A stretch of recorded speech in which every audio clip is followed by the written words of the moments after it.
We have Eve Rackham here from the University of Tennessee. She was a fantastic player. I played against her in college, and now she's the head volleyball coach for Tennessee. So Eve, what made you make the transition from being a longtime assistant at UNC to now being a head coach at Tennessee? Oh gosh, I haven't had that question in a while because I feel like I got that a lot when I first took the job. But I kind of always knew I wanted to head coach.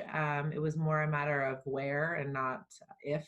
And I just when this job came open, it was just way too good of an opportunity to pass up. A great university with a great tradition of success in all athletics and certainly in volleyball.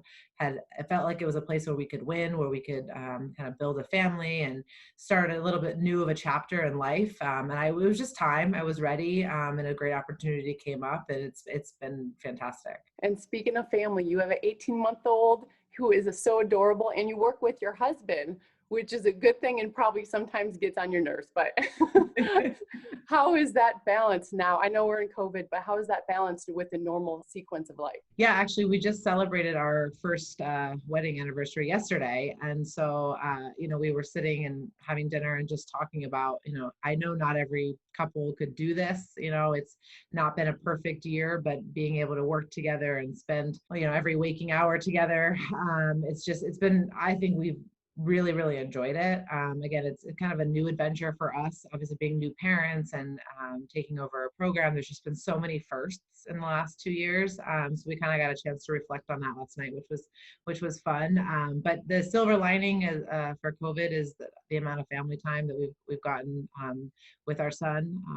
Typically in the spring, we're gone every weekend. And certainly this time of year, we're recruiting at nationals or AAUs or getting ready for camp season, and none of that's happening. So we're home a whole lot more, and just getting a chance to be with him, and that's been pretty cool. Now it's interesting. You and your husband were both setters, and you can really see that because the Tennessee offense really took off your first year completely. And I was thinking like Fresh Prince of Bel-Air, like flip turned upside down. You completely flipped that program around with that offensive mentality. In that strategy, what have you instilled in that Tennessee volleyball program? Well, it's funny because this is the first time in my coaching career I haven't had the setters, so I kind of have handed them over to Gavin, and he's done a fantastic job.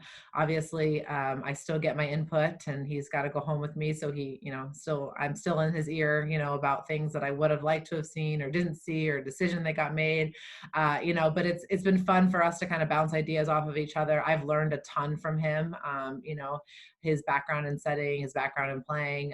So it's been really good for me to see. And then I think, I kind of just trusted him the first year. I said, you're going to train him, you do it your way. If I see something that I think I can be helpful with, obviously the setters, they still hear from me probably more than they want. I can't help myself sometimes, but, for the most part, he's with them more often and, really runs the offense, has done a great job. But it's been different. I've had to kind of remove myself at times, bite my tongue at times, when it's like, that's his deal. He's got it under control. You being a setter, you force your middles a lot, and you can see that with Tennessee. You force the middles, that risk taking.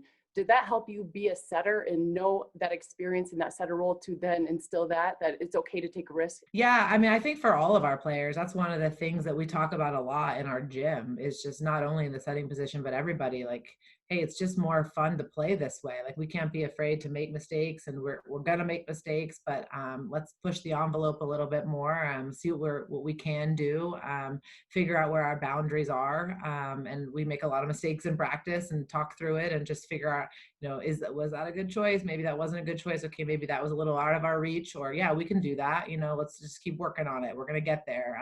And I think that for players, that sort of freedom, that sort of excitement, that kind of they get to really buy into it themselves and say like, okay, like I'm getting trusted with this decision. I know it's okay if I make a mistake. I think that frees them up a little bit mentally, and it's just a fun way to play. It doesn't mean we don't have discipline and structure. We certainly do, but we talk a lot about just not being afraid to fail and being okay with taking some risks. Oh, that's incredible. And I can actually see you do that as a player. You had a successful career. Your first team All-ACC, you guys went to the Sweet 16. You took your team as a starting setter 4 years in a row to the NCAA tournament. What's a lesson that you learned then in your playing days that you've carried over to your coaching? Ooh, that's a good one. Gosh, you look back and now it feels like forever ago, as I'm sure you know. There's so much you learn as an athlete, and one of the things I just look back, and for us and for our girls, I talk a lot about just your experience overall. I want all of our players to have a tremendous experience. So just to graduate from the University of Tennessee and feel like, hey, that was the best decision I ever made. I learned so much. I grew as a volleyball player. I grew as a young woman. I grew as a student. I took advantage of every opportunity. I got better in those 4 or 5 years. And when they graduate, they can go on to do whatever it is they want to do in their life, and they're fully prepared. And I think that, that's big. We push experience a lot. Just, what are we doing? What are the decisions we're making? Are we enjoying what our day to day is? But at the same time, no, it's hard. And being at the top, we say in our gym all the time, it's really hard to be good.